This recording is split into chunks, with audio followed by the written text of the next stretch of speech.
대림절이 성경에 없는데 우리가 이걸 왜 지켜야 되냐. 와.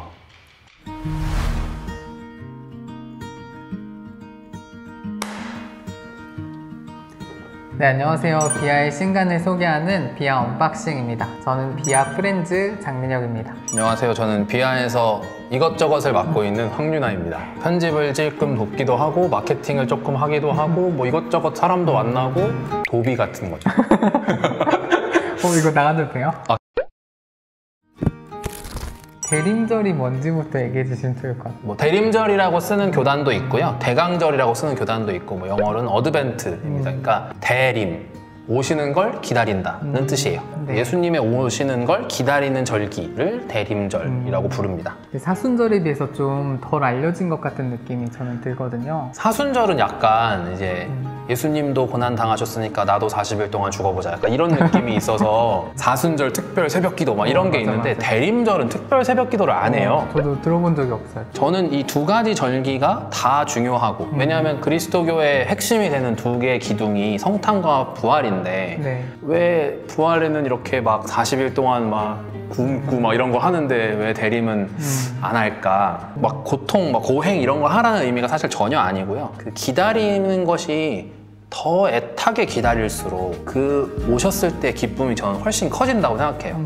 그런 차원에서 저는 개인적으로 대림절기를 제일 좋아하거든요. 교회 절기 중에. 그래서 그런 차원에서 이 기도 노트를 통해서 대림절기의 의미를 좀 새롭게 생각해 보시면 어떨까 그런 생각도 해봅니다.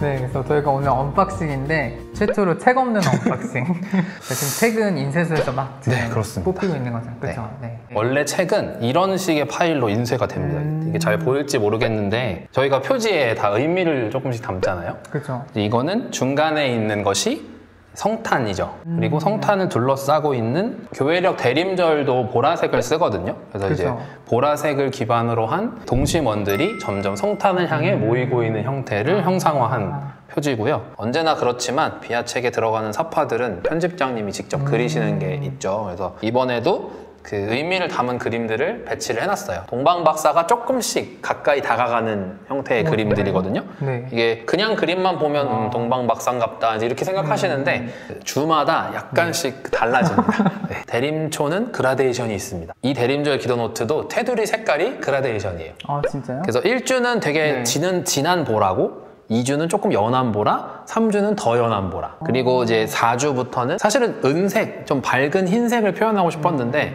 은색을 인쇄하는 건 어려운 일입니다. 그래서 밝은 회색이 됩니다. 그래서 이 절기의 변화 같은 것도 좀 보시면 좋을 것 같고요. 책을 어떻게 기획하게 됐는지 궁금하더라고요. 그 이전에 공전에 우리 비아 히트작이었던 사순절 기도 노트 네, 주여 우리에게 자비를 베푸소서와 그러니까 쌍을 이루는 네네. 책이라고 보시면 되고요. 그래서 사실 구조는 똑같습니다. 앞에 예배문이 있고 다 같이 할 수 있는 혹은 개인이 드릴 수 있는 기도문이 있고 매일에 맞는 읽어야 될 성서 본문 그리고 그 성서 본문과 연결되는 묵상할 수 있는 구절 그리고 묵상을 기록하는 부분 그리고 기도를 담는 부분 이렇게 나눠져 있고요. 사용하시는 방법을 좀 설명을 드리면 책은 나오지 않았지만 책의 7페이지에 책의 6페이지와 7페이지를 보시면 책을 사용하는 방법이 나옵니다. 사순절 기도 노트 만들 때는 아예 그 방법을 따로 튜토리얼을 찍어드렸었어요. 아, 생각나는 것 같아요. 막 노트에 막 맞아요. 네. 손하고 책만 나오게 찍었죠. 네. 방법은 똑같습니다. 그냥 처음에 혼자 있거나 여럿이 있거나 상관없이 이제 기도문을 보고 대림 1주가 시작하는 날을 한다고 하면 이제 그날의 본문을 펴고 그래서 거기에 이제 책끈이 달려 있으니까 책끈을 끼워 놓고 기도문으로 예배를 시작하고 이제 순서에 따라 쭉 진행하다가 이제 본문을 묵상해야 되는 부분에서는 그 페이지를 펴서 본문을 읽고 그 다음에 거기에 연결되어 있는 이제 묵상을 위해서 저희가 선택한 구절을 읽고 잠시 개인 묵상을 가지고 다 같이 했다면 같이 나누고 아니면 자기가 이제 혼자 적고 묵상해서 끝까지 기도문을 마무리하는 방식으로 진행이 됩니다. 저 이 안내가 되게 친절했던 게 책끈을 끼우십시오 이런 것도 적혀있더라고요. 우리만의 감성이죠. 이게 좀 대중적으로 널리 알려져 있는 일반 큐티랑은 다르죠. 어떤 점에서 좀 다른 점이 있나요? 큐티는 본문을 읽고 나면 그거를 내가 해석하는 방식으로 적고 끝이잖아요. 그쵸. 물론 거기서 좋은 해석을 하실 수 있어요. 내가 뭔가 말씀을 통해서 많은 것들을 경험하고 그날 하루를 살아내는 과정에 그게 시작이 되거나 마무리가 되거나 하실 수 있어요. 근데 이제 그렇게 해서 딱 끝나는 것도 물론 좋지만 이 앞에 어떤 전통적인 형태의 기도문을 담아서 여기에 연결시킨다는 건 내가 이해한 게 나의 이해로만 끝나는 것이 아니라 누군가가 이 기도를 통해서 같은 것들을 보고 다른 내용을 이해하고 있고 시공간을 초월하여 함께 기도하고 있다. 이런 것들까지 연결할 수 있는 우주적인 거죠. 되게 가슴이 웅장해지는. 그렇습니다. 원래 그리스도교는 가슴이 웅장해집니다. 전통이랑 이어지는 느낌이 되게 네. 좋네요. 12월 17일부터는 뭔가 하나씩 그 새로운 의미를 첨가한다고 생각하시면 돼요. 12월 17일은 무슨 날일까요? 성탄절 일주일 전? 맞습니다. 일주일쯤 되면 막 떨리잖아요. 그쵸, 약간 카운트다운이 그러니까, 들어가야 될 것 그래서 성탄 일주일을 기점으로 해서 약간 성탄을 기다리는 분들의 마음이 극대화될 수 있도록 하나씩 네. 계단을 쌓는다고 생각하시면 되고요. 12월 17일 날 하는 거, 18일 날 하는 거 약간 이런 식이에요. 예수님이 어떤 분이신가에 대한 7가지의 설명이라고 이해하시면 쉬우실 것 같아요. 내가 기다리는 예수님은 어떤 분이실까라는 걸 이 한 문장으로 축약해서 한번 고민해보고 생각해보고 이제 이러실 수 있는 장치가 저녁 기도에는 들어있습니다. 그리고 또 하나는 12월 24일은 이제 우리는 흔히 크리스마스 이브라고 생각을 하지만 12월 24일 아침까지는 크리스마스 이브일 수 있는데요. 12월 24일 밤은 성탄 밤입니다. 전통적으로는 그날 그 전날 저녁이 되면 그 다음 날이 시작한다고 이해했어요. 옛날 사람들은. 그러니까 12월 24일 밤은 성탄절이에요. 그래서 12월 24일에 대해서는 아침 기도와 저녁 기도문을 따로 만들어 놨습니다. 근데 저는 이게 되게 중요하다고 생각했어요. 이제 저희가 크리스마스가 되면 기쁘긴 하고 뭔가 설레는데 뭐에 설레는가?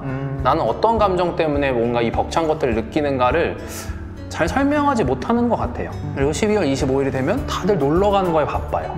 근데 사실은 그날이 굉장히 중요하잖아요. 예수님께서 오셨기 때문에 시작된 것들에 대해서 그 첫날을 기념하는 무엇이라고 생각한다면 우리가 충분히 기다릴만 하다고 저는 생각을 했고, 비아에서는 24일을 어떻게 보낼 것인가를 좀 고민하다가 내가 성탄을 어떻게 이해하고 있는가를 다시 한번 생각해 보실 수 있도록 본문들을 좀 배치했고요. 오래 붙이면서 이제 그날의 의미를 더 깊이 묵상하실 수 있도록 곡을 하나 써주셨죠. 그쵸. 네. 언제 저한테 연락 주셨죠? 한 8월 말인가?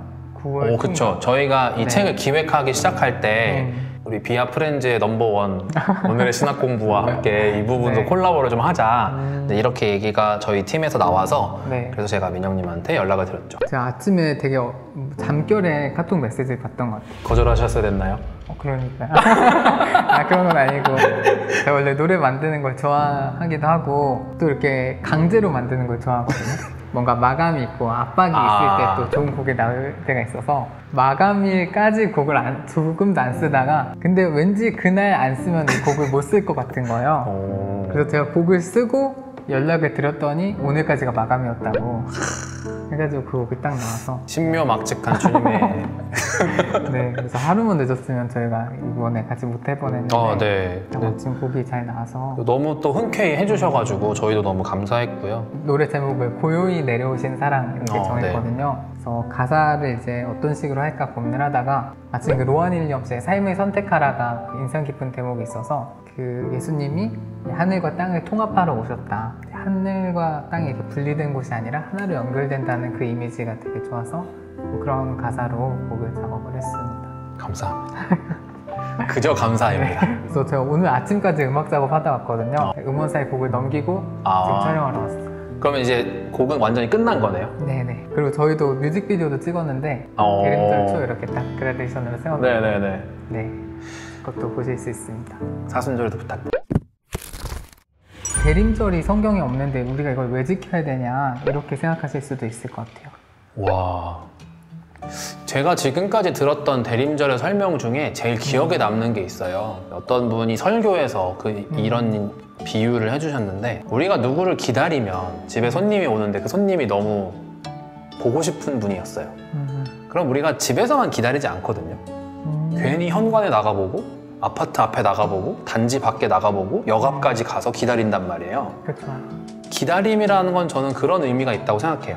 얼마나 내가 더 기다리는 사람으로서의 마음을 준비하고 있느냐에 따라서 오시는 그분을 맞이하는 나의 마음이 달라진다고 생각합니다. 성경에는 대림절이 없죠. 어떻게 보면 만들어진 절기라고 이해하실 수도 있어요. 그런데 전통적으로 해왔던 것들이니까 그냥 하는 게 아니라 이 전통이 2000년의 그리스도교를 지탱해 왔다고 저는 생각합니다.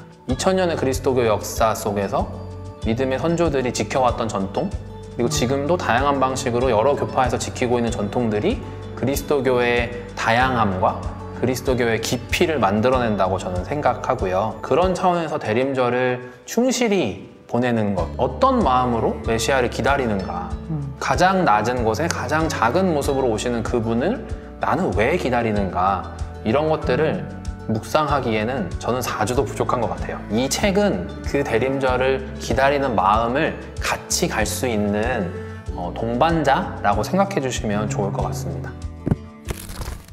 이 제목이 뭐죠? 주여 우리에게 오소서. 계속 헷갈려서 주여 우리에게 오소서. 네. 네, 그래서 오늘은 비아에서 나온 대림절기를 위한 기도 노트. 뭐였죠 제목이? 주여 주여 우리에게 오소서. 이 책을 같이 한번 살펴봤는데요. 예수님을 기다리는 마음으로 이 시기를 보내는데 이 책이 큰 역할을 해줄 것 같습니다. 그리고 또 제가 열심히 만든 오레브 신곡도 같이 들어주시고요. 저희는 또 다음 책으로 찾아뵙도록 하겠습니다. 감사합니다. 감사합니다.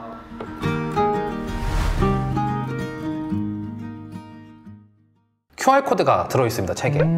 네, 저희가 이 QR코드를 찍을 때는 이 주소가 작동을 했는데 네. 혹시 안 할까봐 저는 약간 좀 떨려가지고. 네네.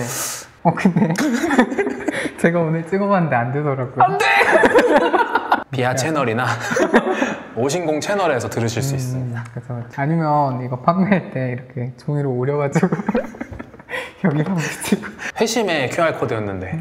그러니까 너무 아쉽네요. 되겠죠? 네, 될 겁니다. 또 이렇게 안 되다가 주께서 열어주실 겁니다. 그 대림절 딱 되고 24일에 될 수도 있죠.